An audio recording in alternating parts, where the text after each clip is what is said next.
because they're smaller, out of the same master block.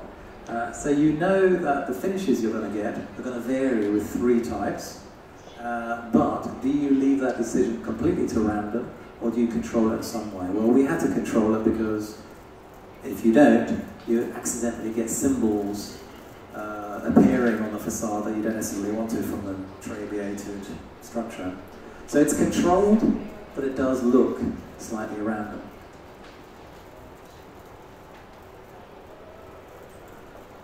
And that's directly opposite this is actually an 18th century church that sits on top of the old chapel of St. Mary of the Abbey. Go to the next slide. And then we spent some time with English stonemasons, young stonemasons, to brought the French ones in to explain to them that stonemasonry is not just about decoration. We invited them on site just to help with their decorative skills, but also to teach them about structural. And the choice of decoration there is a mixture of typically English medieval, Gothic, what we later call the Gothic period, and then an Ionic capital at one end as well. Next, with the occasional symbols there. Now, today I learned that St. John or St. James was a basilica near Ephesus. Was that St. John? Not St. James. Okay. So the church opposite us is called St. James. Now the relic of St. James is actually in Spain, isn't it? In Santiago de Compostela. And when you do your pilgrimage to Santiago de Compostela, you carry with you the scallop shell as a tradition. And tradition is unknown. And as our guide who took us around the Ephesus Museum, Aveen, I think is at the back there, told us there's nice continuity. People need to keep continuity through not just generations, but through cultural changes. And it never occurred to me, why on earth is everybody carrying seashells? What's the seashell symbol? Well, there's archaeological digs in Santiago de Compostela which have discovered that actually there was a temple to Venus, and Venus is brought from the foaming sea and sits on, as you see in the Botticelli, on the seashell. And they found scallop shells within this, around this temple, because there were pilgrimages originally to the temple. And as part of your pilgrimage, at the end of your pilgrimage, you deposit a seashell for a blessing for your fruitful year. So there are details at ground level of this building, which are not just carved into the stone, but they sit on these gates that tell the story of how the structure, the stone structure that you're looking at is actually it's practically Neolithic, isn't it? It's a trabeated structure, column and beam. Not very complicated. However, most people that look at it and talk to us think it's highly contemporary, but it's highly traditional. It's contemporary in the sense that, yes, we've extracted the stone, left the natural finish, and used a solid nylon bar as a thermal isolation to then support what's contemporary structure within. But otherwise, the tradition is that we tend to build on the knowledge of our forebearers. So that story is told in the small carved and cast details on the ground level, including this. Next slide. These are interiors of the office, which is on the ground and ground floor. And these are the interiors of the apartment. So completely clean floor plates, where you can remove all the cabinetry that you see. If somebody new comes in there, they want it laid out differently, you can remove it all, because actually there's no internal columns, because the columns are the external skeleton. The only other structure internally is the lift and stair column. And that gives you the expression of those enfilade doors between the rooms, so you can get clear access when nobody's there. The cost savings allowed the client then to spend money on marble bathtubs. So where they saved on the overall superstructure, they spent the money on marble bathtubs and showers, solid marble. So the conclusion, I think, for us was that there's a long tradition of not just building in stone, but actually finding, if you ask the questions, because no one, we found out from our structural engineer and our cost consultant, in England, no one's built in load-bearing stone like that for about 90 years. They said, as a result, there is no knowledge. So there's a conventional wisdom that it's too expensive. The engineering won't work. So finding out that it's actually a quarter of the price, and actually 90% less of a carbon footprint than steel or concrete was, you know, a revelation to us.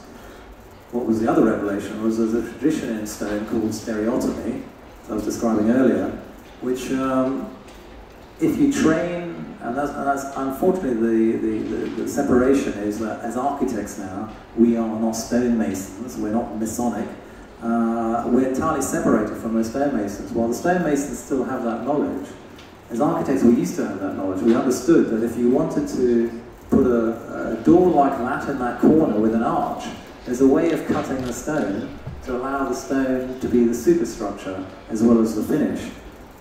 And doing that today is entirely possible. Most of us today might draw it, an engineer would put a steel structure behind that, and then a cladding specialist would work out how that cladding is suspended. And so ultimately this is highly likely to be cheaper, quicker than the other conventional method. Now, in England, so France, northern France, especially in England, the Gothic period pretty much resulted as information, knowledge coming back from the Middle East. So their crusades essentially going across Europe, the Mediterranean, into the Middle East, and bringing the knowledge of working not just with rounded arches, but pointed arches, and these sort of transitions from a dome to the corner points, yeah? Which eventually is adopted in the Middle Ages with stonemasons in England, and perfected and made quite magical, I would say, even by today's standards. So this is all through the knowledge of stereotomy. Until quite late into the 19th century, this is essentially a flat floor made entirely of stone blocks. So this is before they, today you'd make that out of reinforced concrete. I wouldn't suggest that we should do this today, necessarily all the office floors be made in this way, but it demonstrates how stone was able to do those things that we think are entirely possible and unique to concrete.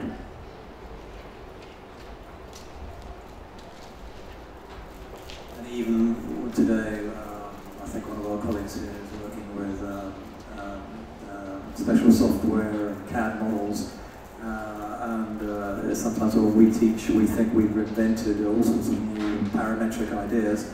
And I'm always shocked to find them during the Middle Ages, they already had the idea of using one element that, through the stereotomy principle of understanding through perspective how you can cut those stones, was doing what we might be doing today. But that software allows us the next step in that progress. And again, one of our speakers just touched on that. So here is that software working as engineer, architect and stonemason, telling you precisely how to cut that stone and where the load path results, how many stones to cut, etc., and how they interlock.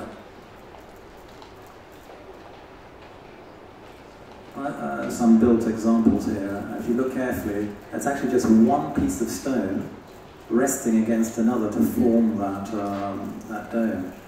So it's cut precisely the same, so there's no variation in it at all. But then assembled to create that pattern. So that's a contemporary structure, actually, today's structure. And here to create not just a dome, but a flowing arch. So the opportunities, I think, are I don't want to say endless, but they're an advantage to us in a number of ways. Costs as well as carbon footprint, and potentially quite exciting as an architectural result. I've got a feeling that's the conclusion. Is there another slide? That's it, yeah. Thank you for that.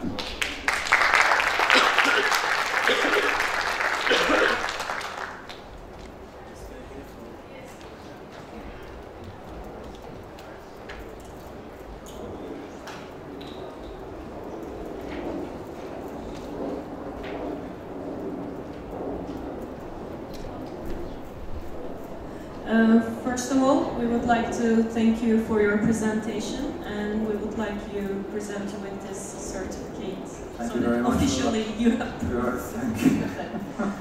We thank you for being here. I just want to open the floor for questions.